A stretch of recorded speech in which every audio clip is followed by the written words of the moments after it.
One thing that we should cover real quick is retainers. And um, this is another topic that I think, another feature that adds a lot of replayability and depth to the multiplayer experience. It also creates imbalances, of course, because there are some retainers that only come with DLC. I wouldn't say And they're, and some that you only get once in a lifetime. yeah, yeah, and they're just random drops. Now there have been mods that have been released that will allow you to get some of these. By Agony Duck released a mod that allows you to get whatever retainers you want, that kind of thing that can be useful. But I don't think it's pay to win. But certainly there are some useful retainers that come in DLC packs for Shogun 2. Renyo's Teaching, for example, came with the Iko Iki DLC. That gives you a bunch of melee defense, that kind of thing. Some of these retainers you unlock when you move your avatar chess piece on the avatar map. So you can kind of mouse over all those regions and see which are very useful. I can't remember if Untrained Fugu Cook, for example, is on the avatar map. I think that it is. But let's talk about some retainers that we think are very useful in multiplayer before we get into the game. So I'll just kind of go over my setup and why I'm bringing these retainers, and then Achilles can talk about which he likes a lot. So this was a legendary drop. I got this randomly after one of my games.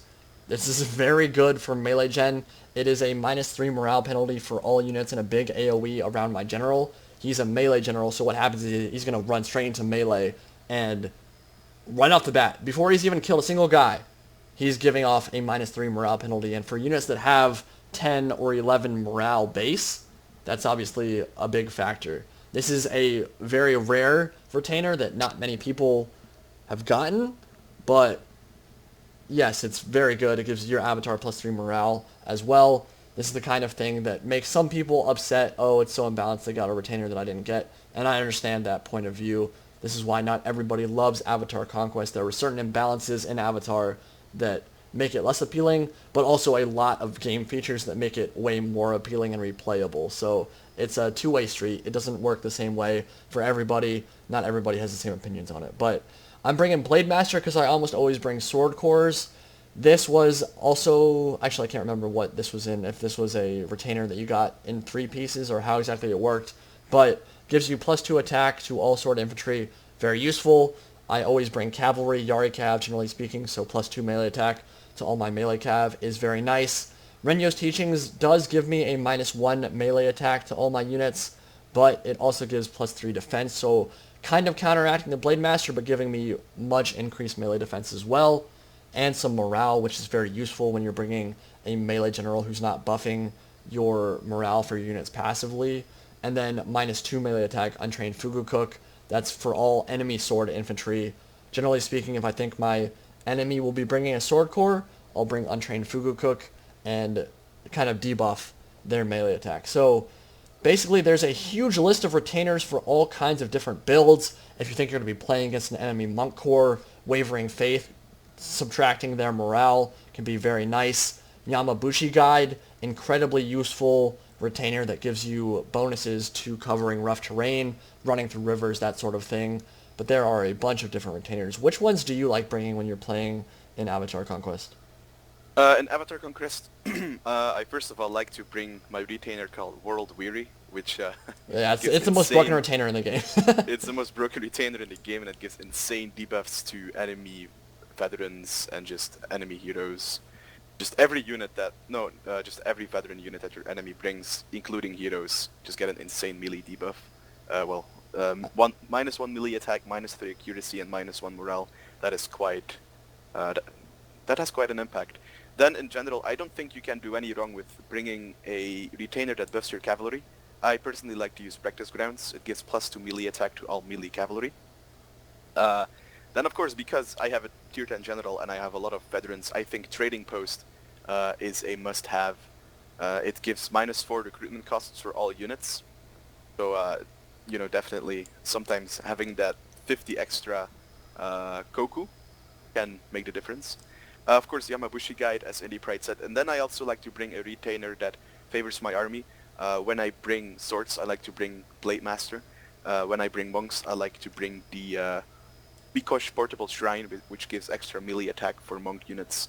And so I would say that if you don't really know what kind of retainers to bring, I would bring buffs for cavalry. You can basically not go wrong with that, and then you can also bring some buffs for the kind of infantry you're bringing, and then maybe some buffs that help them to stay fresh and save money and all that kind of stuff. Yeah, there are a lot of different retainers in this game, and not all of them are like straightforward. For example, Shinobi Informer will let you see your enemy's deployment zone when they're not hidden, which can be, it's kind of gimmicky because you're not going to be able to change your army once you're down in the battle, but it can be useful in a battle for sure, being able to see which units they have, and then if they try to hide them, you can say, oh, he had a Yari Samurai, now I know it's hidden, it's probably in that grove of trees right there, that kind of thing. There are a couple retainers that you need to bring if you want to field certain units, so siege equipment like fire rockets, which can be very powerful units at destroying enemy cavalry and enemy infantry. Fire rockets are a pretty cool unit. For example, you need to bring siege, is it ox carts? Yeah, ox carts is the retainer that allows you to field that. So you can only bring one siege engine if you bring this retainer, but you need it to field any siege weapon. Shogun's Emissary allows you to field Great Guard. So if you want to use Great Guard, you have to use one of your retainer slots to get Great Guard on the field. Same thing with Ninja Jonin. That retainer allows you to field Kisho Ninja units.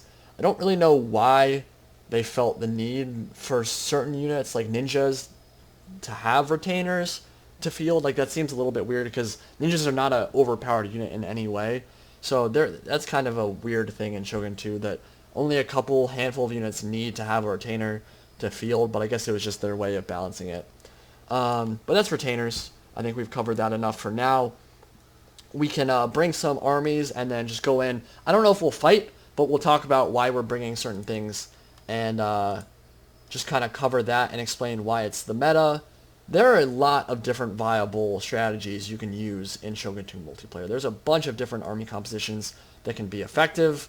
Veterans are useful for that, but you don't necessarily have to have, like we said, super high-level veterans to be effective in multiplayer. The most cost-effective stuff is always around level 2, level 3, maybe level 4. You're just increasing their melee attack, maybe their morale, and that will benefit you. So we'll pick the armies, and then once we're into the game, I'll come back and we'll go over both army setups and talk about what we're trying to do. So I'll see you in a second. Alright guys, so we are here on the battlefield, and we're going to go over deployment and some tactics and strategies you can employ in multiplayer, talk about the meta a little bit, and then talk about control grouping and movement, which I think are really, really important things. So for example, you can see this is my setup right here. I have Naginata attendants up front as meat shields to absorb fire from enemy matchlocks, and then I have control groups with Matchlock Ashigaru or Matchlocks and Yari Ashigaru. Now, control grouping in Shogun 2 is really important because it makes micro a hell of a lot easier, and making it as easy as possible is important because of how fast the gameplay is. So for example, I always do this with my Matchlocks. I will have a Matchlock unit and then a Yari Ashigaru backing them up. You can also use Naginata attendants, but I don't like them to back up my Matchlocks as much because you can see they default to loose formation, which means they can get charged through and they don't have the manpower or the absorbing capabilities of a Yari Ashigaru. So what I'll do is put my Matchlock control groups into a formation. Now, if you just click on a bunch of units, right, and hit G, so these are the two units I've control grouped now. It starts as a locked control group, which means I cannot control their depth or their width of their formation. Now, if I then go over here and change their formation, there are a bunch, when you hit G, these will pop up, these different formations. I can pick from one of these, and then it will make it a unlocked, unlocked formation that will allow me to change the depth and width. So I'm going to go for Reclining Dragon. This is the formation that I use most often for cavalry groups. I usually like to keep my cavalry in groups of 2. The reason for that is that it's easy to micro, and you have one unit charge in from the front, and then you go for the other unit that will then charge in from the rear and try to hammer and anvil the cavalry unit or the infantry unit that you're engaged. So now that I've changed to Reclining Dragon, I can control how wide the formation is. That is very useful, and it also prevents them from doing wonky stuff when they're moving. If the control group is locked, they'll kind of trip over each other and do weird things that look really bad and actually make your guys move a lot slower. So going for unlocked control groups in the majority of times is a good thing. For example, with my Achilles, my swords, I like the, can't remember which one I use. I think I use Reclining Dragon as well. Yeah, that just gives me full access, a nice line that I control the movement with. That's very useful. And so basically the entire point of this army is I have the meat shields up front to absorb matchlock fire, to cover my Nodachis and my sword units as they close into melee combat, absorb fire, and take charges from enemy cavalry, that sort of thing. I have my matchlock contingents to trade fire with the enemy. I have the Nodachis to close into melee, pop Bonsai whenever my guys are wavering, and that will prevent them from routing. They'll have unbreakable morale and keep them in the fight for a lot longer, give my cavalry more time to get around the flank and get a rear charge off. And then I have, and you can notice that none of my Nodachis are particularly leveled up. This guy's only a level 3, this guy's a level 2, this guy's a level 1, so only one attack upgrade. And it's just very cost effective. It allows me to field more troops and more other veterans that are lower level as well. If you look at my cavalry, you can see my Yari cavalry have attack upgrades, just 2 attack upgrades for both of them. Not hard to get this unit at all. Just go into a battle and train for getting a Yari cavalry unit, and then give it 2 attack upgrades. You can get that in one single battle. You do it a couple more times, you basically have an entire army of low-level veterans that will be cost-effective in a multiplayer setting. We'll talk about how to upgrade, or how to quickly get veterans a little bit later on. It's a very simple process. It's very quick too. A little bit grindy. Again, it's a little bit different than other Total War games because this is the only game that has Avatar Conquest, but it's not a difficult process at all. I have a Katana cavalry to close into melee with enemy swords and cut them to little itty-bitty pieces. And then a Wako Raider, which is a DLC unit. Very cost-effective sword unit that has Vanguard deployment and allows me to capture dojos. Do you want to, before we go over your setup and what your strategy is, do you want to talk about dojos and their importance in multiplayer? Sure. So depending on which army you bring, and depending on the settings, whether you allow dojos or not, you can basically capture dojos and they will buff specific stats of all your troops. And that's why usually you will see somebody going very heavy for one sort of dojo, capture it, and then basically defend it. Yeah, so basically what the deal is with dojos is they are buildings on a map, and you can turn them off in battle list, of course. You don't have to play with key buildings on, but they give big morale buffs or attack buffs or defense buffs, armor buffs to your units, and they are global buffs. You don't have to be in the vicinity of the dojo itself once you've captured it, and basically they just help buff your guys and incentivize players to not camp. They force you to move up and not relinquish these dojos, because if you allow your opponent to capture all of them, you're probably going to be in trouble. So for the workshop, for example, I'm going to get the numbers wrong because it doesn't actually say and it's been a while, but it gives increased armor and melee defense, maybe like 2 or 3 melee defense to all of your units, and then it gives increased armor value of 1 or 2. The archery dojo, for example, will increase the reload rate of all units on the field, all your range units, and if you have a unit in the AoE of it, they will literally have unlimited ammunition. So if you keep an archer unit or a matchlock unit in the vicinity of the dojo in this AoE, they will continue to fire over and over again. It even works for fire rockets, which can be a little bit broken, but that's why you don't relinquish dojos to your opponent if you can avoid it. Naginata attendants and Yari Ashigaru are the best ways to capture it. Sometimes you'll focus on fighting over the middle 2 dojos, and then one of them will be off to the side. That's where you can send a light cavalry or a Yari Ashigaru or a Naginata attendant to quickly go over and capture the dojo. You do have to be dismounted to capture a dojo. You cannot run cavalry up to it and then just keep them on the horse. They do have to dismount, which is risky, but that is the point. You're supposed to take risks to be able to capture these dojos. But yeah, they can be very, very powerful. Increased melee attack, charge for all units. There's a morale dojo, which will give a big buff to morale, one of the most useful dojos in the game. But again, if you don't like that sort of thing, or you're on a map where people aren't going to be able to camp anyway, you can turn them off. No harm, no foul there. So, do you want to go over to your army setup and just kind of talk about the underlying principle of what you're trying to pull off here? So I'm kind of bringing an army that's kind of very versatile. I can skirmish, I can also take a melee engagement, and I can compete in a cavalry engagement.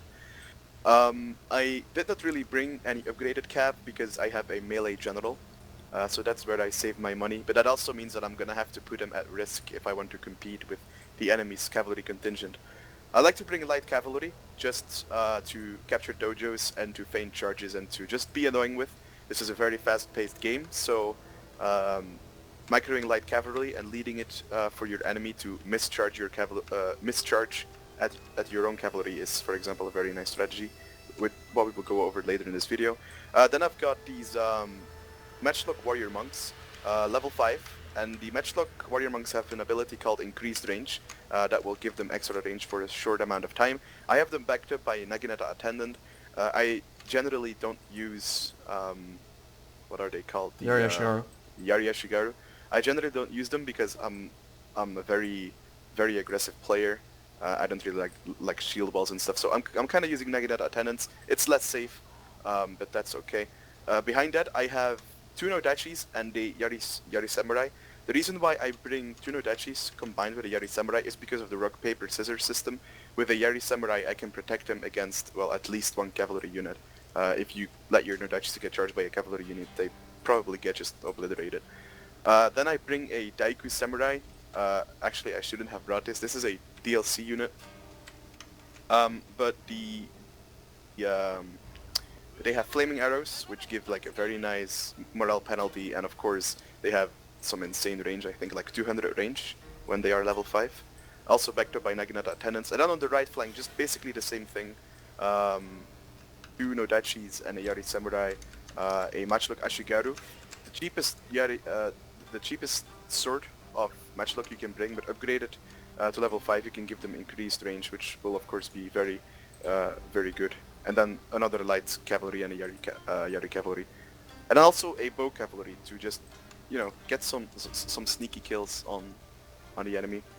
Yep, so you can see his control groups are, it's a little bit of a different style, but what he's trying to do here is have each part of his army be effective in and of itself. So you can see on his right flank he has the matchlocks up front, gives him range firepower, he has cavalry to back it up, and then he has 2 Nodachis and a Yari Samurai to give it some melee power as well. So this is a flank that I will have to deal with, I will have to be worried about when I'm going into melee, but it gives him more mobility, whereas my army is more compact and tries to keep everything together. He can spread out, capture dojos a little bit easier, and exert more pressure, kind of manipulating each flank separately from each other, whereas I'll keep my army compact, and that mobility can be a very nice advantage. On the other hand, if I'm able to isolate this flank and quickly overwhelm it and destroy it, it's no longer an advantage for him, it can be a big disadvantage. So it's really comes down to the micromanagement and how we allocate our troops in the battle,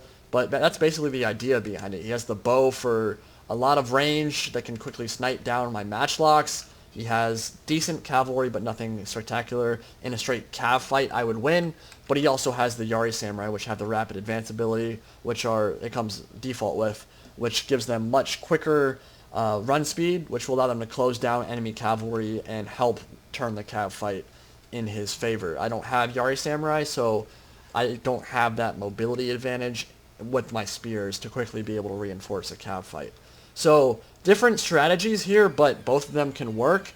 And basically this battle, we're not going to play it right now, but would come down to capturing the dojos, skirmishing effectively with our matchlocks, meat shielding appropriately so that our core units, like my Nodachis, don't get shredded by his bows or by his matchlocks, don't get charged by his cavalry. And then it comes down to who can grind it out in melee and micromanage better. So it's, again, super fast gameplay. Got to be on point with your micro or your entire army can rout extremely quickly, but it's very rewarding style of play, and I kind of like the faster style of play, even though some people hate the really quick battles in Total War Warhammer. It does reward decisive micromanagement. It does reward the player who is more aggressive and is able to quickly take the right engagements. With the slower games like Emperor Edition and that sort of thing, the slower style of melee combat, it allows you more time to cover up mistakes if you made one, and that can be a good thing, but it can also be a bad thing for competitive multiplayer as well. So it's a trade-off. I do like the style of gameplay in Shogun 2, but it will surprise some of you how fast the gameplay is. So we're going to go back to the main menu now, talk about some more topics, and I'll see you there in a minute.